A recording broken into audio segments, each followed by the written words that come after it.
the last year or two, there's been a significant growth in guests that have been requiring celiac and gluten-free products. To meet these needs, we've had to make a few changes, nothing too significant, but just being aware of the finer points of what it means to be celiac versus gluten-free.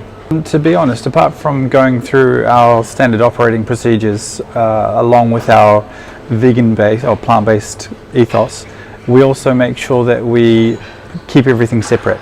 We understand there are slight differences, but we make sure that we are celiac friendly. So we try to keep everything separated. So we have our own preparation benches, our own boards, our own toasters, our own ovens, just for those, so that we don't have any of that possible cross-contamination. When it comes to an order coming into the kitchen, we have everything in place. There isn't a sudden rush to get everything done and the possible cross-contamination, it's already there.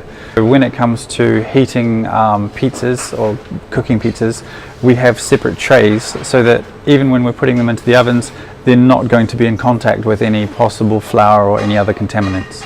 When it comes to foods and what to look for, you've got to know your ingredients, you've got to check the products. And when it comes to the Nestle brands, they have this logo here, which means it's certified gluten-free. Celiac New Zealand symbol of approval that tells me I can trust that product. So it doesn't contain any E numbers or any derivatives of wheat being hidden inside there. A prime example for me would be soy sauce. I wouldn't assume soy sauce would contain wheat, hence soy sauce. But I have to find a gluten-free soy sauce to make sure, because it's actually a thickening agent in a lot of soy sauces. We also have our menu and everything is already labeled. We've got plant-based, we've got vegetarian and gluten-free. That's how much of an impact it is currently making. There are so many different alternatives.